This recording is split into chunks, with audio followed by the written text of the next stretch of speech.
Hey guys, Robert and Ingrid here, and we're about to go see the Sonic the Hedgehog movie. I can't wait. Can you? I can't wait either. It's definitely been a journey watching this movie come to be. Exactly. I mean, you had that horrible CGI, look initially, which from what I understood was Paramount's idea at first. And thank God they changed it and made it look proper. I can't wait to see Jim Carrey's performance. Like, guys, yes, where do you think about the Birds of Prey stands trying to smear the movie before it's even out? What? Yeah. You didn't hear it? They've apparently been trying to put tweets saying, like, when I saw the movie, saw a whole bunch of homophobic language, took my kids and my husband and kids to go see Birds of Prey instead, and laughed our butts off. They kept saying, took my kids to that, and then took my kids to see Birds of Prey. They kept saying that, like, Birds of Prey is an R-rated movie, not even that funny, and yet these are, now first they said they were jokes, but it's gone on and on and on. It's like, this is not a joke. These people are serious. Crazy, wouldn't you say, that they are that desperate for their political-driven movie to succeed, that they're wanting to bring down a legit good movie that fans are eagerly awaiting? It's just like, really, that's the movie you went with? Well, it's basically becoming like Alita Battle Angel was to Captain Marvel. We got to bring it down so we can prop up our, our movie.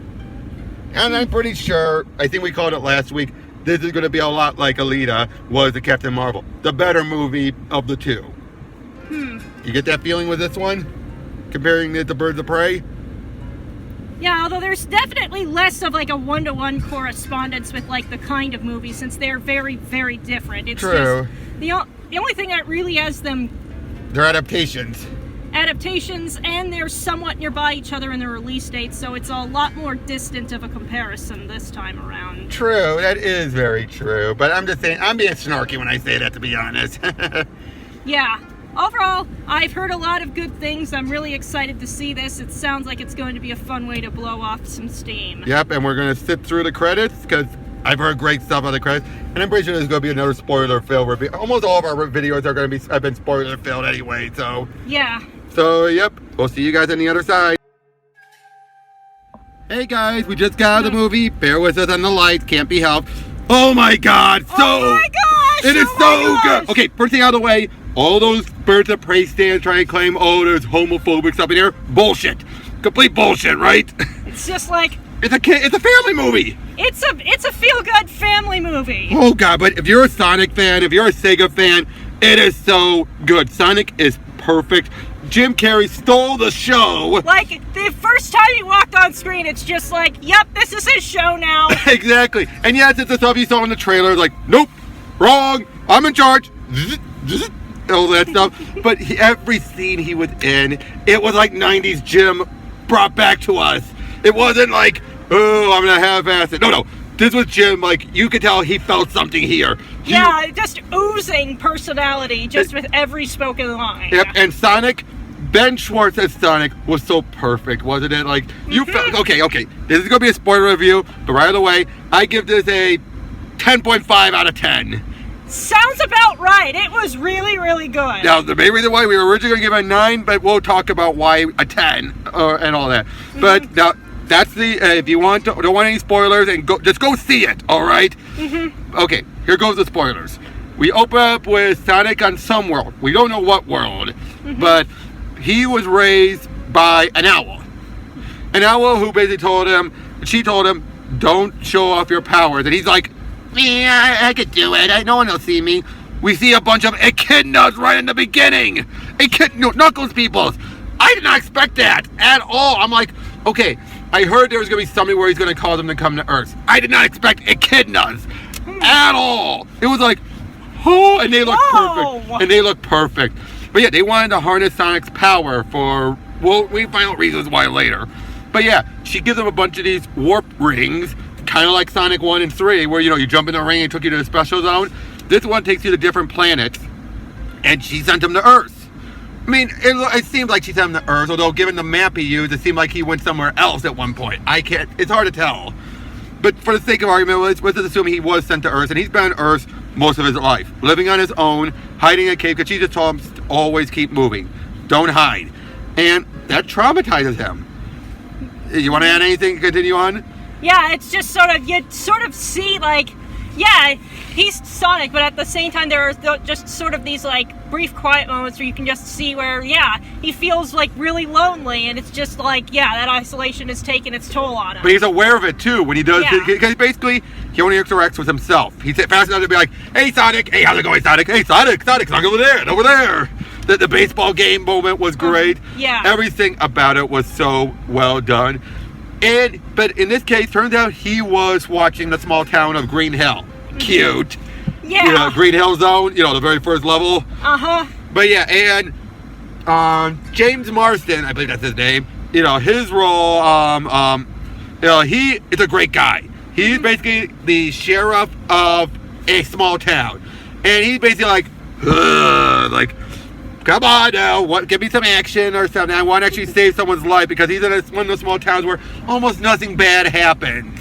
Mm-hmm. And basically, but it's not played stupidly. Mm-hmm. It's believable. He's just like, I want to actually do something with my life. I want my life to have meaning. His establishing shot is that he's playing around with with like a radar gun at a speed trap, and it looks like he's just mostly because he's bored. He's bored at work. It's just like, that is exactly how it feels, being bored at work and trying to make time. I know. Even when he's pointing at a turtle, it's like, hey, where's the fire? Okay, bad joke. He admits it. And but then right away we have to be Sonic left one of his quills, which I didn't know where they were gonna go with that. Mm-hmm. Did you at all? I mean, when you saw the quill? Yeah, I wasn't necessarily sure that it just kind of seemed like that's just kind of a... You want to tell the little fandom reference that was in the movie? Okay, there's this crazy guy who thinks he saw Sonic, and he is so insane. When he draws the picture, what do we see? Sonic!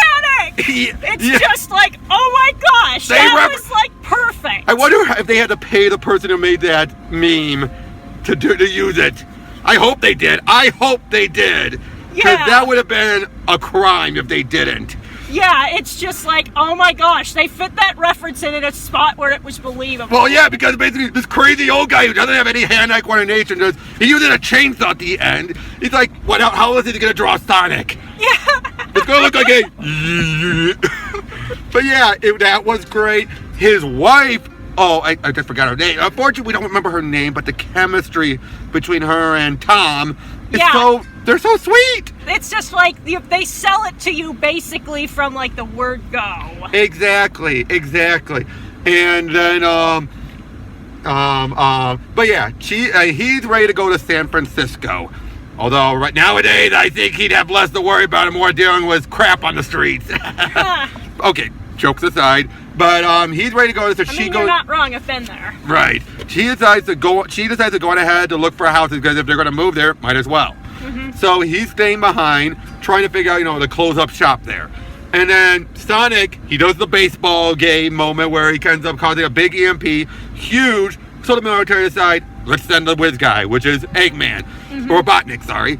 And Jim, like I said, he stole it. Mm-hmm. He stole it, and it wasn't even a crime. That's how well he stole it. Yeah. You didn't even realize he stole it until he was there. Mm-hmm. Because basically the whole time, he's the smartest person on Earth. You get that feeling. He's just like the smartest person on Earth, who's so smart that everyone is insignificant to him, and he will let you know it. But at the same time also, he will make sure if you mess with him, you're going down. Mm-hmm. Which, I love that. Again, it really feels like, why does he want Sonic? Because it's something that's evading him. Mm-hmm. Now, of course, it's still Jim Carrey. You still have jokes like Tom punches him out and everything. And he doesn't take him seriously at all. That's the funniest part. Mm-hmm. He is a dangerous threat. But at the same time, you don't take him seriously. Yeah, it's just like, that's a very fine balance to strike. Exactly, because it's just like, again, enough for Tom to be like, oh yeah, like I punched you out. Yeah, he's a cold one. While he's having weapons pointed right at him, it's like, dude. But because Robotnick is such a dangerous dork. That's what he is. He's a dangerous dork. Yeah. But yeah, Eggman shows up, and he's able to figure out Sonic, like, that's how smart he is. He was able to figure it out very lickety-split using actual science. Mm-hmm. And then Sonic ends up heading to where Tom is. You saw that in the trailers while he, meow. Ah! It turned out, though, what we didn't see in the trailer was he had the bag of the warp rings. he ended up seeing a shirt of it that said San Francisco, opened up a portal with the ring he was going to use to go to Mushroom Hill Zone. Yeah, it took me until we were heading to the car to realize there was this world full of mushrooms. He said, it's stupid, it's breathable, but there's no one else there. As soon as we were in the car, I was like, oh my God, that was Mushroom Hill Zone. The whole world was basically, yeah, the big mushrooms you can bounce on and all that. But yeah, but instead of going there, he ends up saying San Francisco before he falls down. Portal opens and the bag of rings fall in there on one of the big buildings. And that's the whole point of everything then. They need to get to San Francisco. Yes, he could zoom out there if he wants, but he has no idea where the hell he's going. They covered all their bases in this. It made so much sense. It's like, yeah, he doesn't know where he's going. It's like, oh yeah, just go west. Goes right into the Pacific. And he's coming all the way from Montana. So in other words, he went so straight, he didn't even go into, he probably went to Washington State, they came right back. Now, Sonic's speed is ridiculous. But at the same time, we get two Quicksilver moments, from the X-Men movies. Yeah. Time freezing. They were both great. All the humor in this was just so good. But the best part of this was the pacing in this movie was so good. It is this whole, it is going fast. It is chugging along. It's not stopping. But at the same time, though, it's hitting those nice, slower moments, but still keeping the momentum. It's like, it never stops. It just slows down. Yeah. And it is just, and everything makes sense. It's not like a kid like, wait, how do we get here? Wait, how do we get there? It's like, no. It all flowed great. The characterizations were great. The stuff between Sonic and Tom. The only bit that kind of felt a little off was when Sonic but it made sense still. When Sonic finds out that Tom plans on leaving, he basically chews him out saying, you have a great town. It's your home. Why do you want to leave? I mean, we have the whole thing about the bucket list and all that, which I'm surprised Sonic was not shocked when he realized what the bucket meant, kick the bucket meant. He's like, before I have a long way before I die. I was expecting Sonic to be like, wait, that's what kick the bucket means? I thought we were going to literally kick a bucket. No, he figured it out. But, yeah, basically, he does chew out Tom, but then later tells him, like, no, I get it. Sonic eventually, because basically he's connected to Sonic, because, like, I had to run from my home. You have the perfect home and you want to leave? Like, Sonic cannot understand that at all. And again, given what he's been through, can you blame him? Yeah. You can blame him, or you can't blame him. I can't blame him. Yeah, it's hard. But yeah, then we get to the big climax. It's a huge, action piece. But the best part is, all the first of all, there is a point where we actually see Robotnick's minions are called Badniks. I popped at that. But then at the very end, again, remind you how much of a threat Eggman is. He almost won. He almost won till Tom helped out. But at the very end, Sonic destroys the machine by, what does he do? Bouncing all off the building, slamming into it like you do in the games. Yeah, we applauded that. It was so good. Then he ends up sending Robotnick to the Mushroom Hill Zone while he stays on Earth. He's like, I ain't leaving. There's a few corny jokes, like they make an Olive Garden joke, and then it turns out, what does the U.S. government give him for keeping it silent? A certificate to Olive Garden. I was like, I groaned at that one. Yeah. That was the only bad pun. Well, besides the fart joke, but they tied it into the chili dog moment. It's like, yeah, you're eating a chili dog, you're gonna be gassy. But again, so much of this movie, Sonic felt right. He felt like Sonic, and yet still different enough for it to fit in this movie. Like, he's still the whole way past cool, but at the same time, no, it still fit the character, like given what he's been through. And then, but all that alone would have made it a 9. Then we got the 2 post credits. The first one, you've all seen from the trailers. Jim is now having a bigger mustache, and he's made himself bald, so he looks more like the video game character. And he's starting to eat the mushrooms, so he's getting plumper a little. But the big one, big spoilers now, huge. Tails shows up. I'm sorry, I didn't mean to yell. Yeah, Tails shows up. And there was literal applause. Yeah, because it was like, and he looked perfect. He looked completely perfect. Good Lord, imagine if they had Tails, but they used the original Sonic type of look. Oh gosh, no! I'm sorry I put that in your head. But yeah, he was perfect, and I think they used the voice from the current voice. Oh. Hello? Yeah. Yeah. Hold on a sec. Sorry about that. But seriously though, Tails, I think that was the voice of Tails from the current games. Colleen Oshigiri, however you say her name, the one who's been in Sonic Boom and all that stuff, because it sounded like Tails. We didn't know who the voice was. I'm pretty sure it was her just before the one cameo. But hey, Sonic 2, you have Tails. All we need now is we have the echidnas. All we need now is the emeralds. Now, there's only one other bit that made no sense. Eggman, he's able to use Sonic's one quill for unlimited power. And that's how he's able to keep up with Sonic. But at the very end, Sonic's able to draw the power out from the quill to stop it. And I'm like, when the hell could he do that? That came a little out of nowhere, wouldn't you agree? It's like, yes, he could generate that power for those EMPs. We had no idea about him absorbing it. Yeah. That was the only bullshit, I would say, was the absorbing the power. But other than that, though, it's still a 10 out of 10. Because you don't even think about it until afterwards. Yeah. But yeah, seriously, guys, go out and see it. The effects were amazing. There was almost nothing in it that looked fake. The acting was good. The comedy was good. It is, and I dare to say this, it was better than Detective Pikachu. Yeah. And Detective Pikachu, the only flaw that it has was some of the slower moments were a bit too slow. And the twist was a bit too obvious. But other than that, though, this is now in my standard for the best video game-based movie. I'm pretty sure there might be others out there that say, oh, it's an 8, it's a 7. For me, it's a 10. It just kept up the energy. I loved it, every minute of it. It was that damn good. And you? Say more about it. I've been doing all the talking. You say a bit more.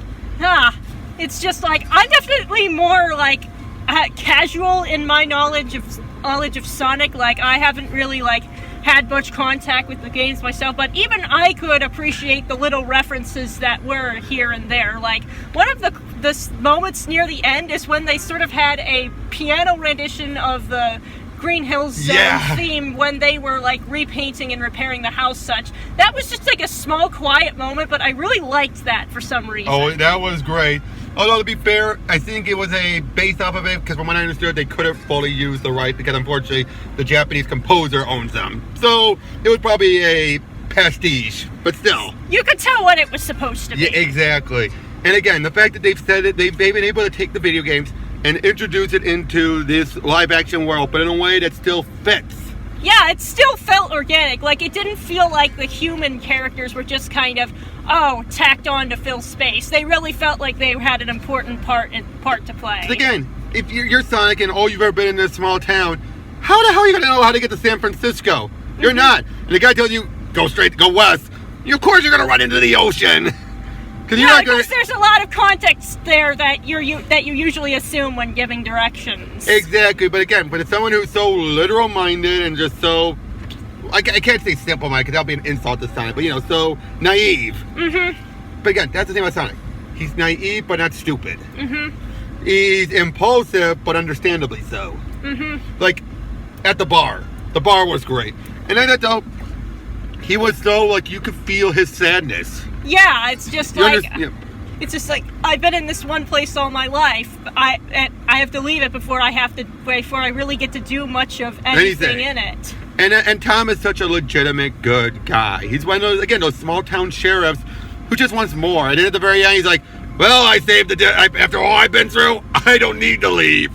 So he decides to stay back in Green Hill. And I feel like one thing that I really thought was clever about Robotnick's part is that they basically used PR against them, sort of labeling him as some kind of terrorist threat, where it's just hot damn, this guy is smart. We forgot the wife's sister. Oh good God, was she hilarious? It's it's one of those, oh no, you are too good for my sister. I won even before the shit went down. It was nope, dump him. It's did she convince you to divorce me yet?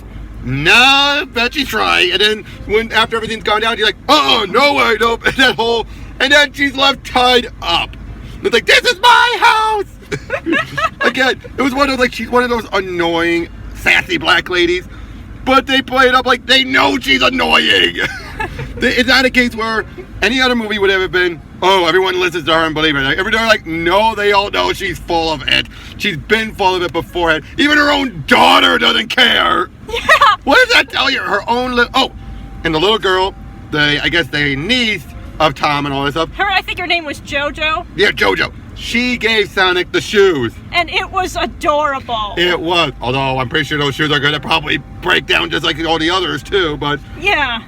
But again, so good. This movie is just so damn good. Seriously, Yeah. guys, just go out and see it. 10.5 out of 10. Yep. Okay, well, I'm Robert. This is Ingrid. We'll catch you guys later.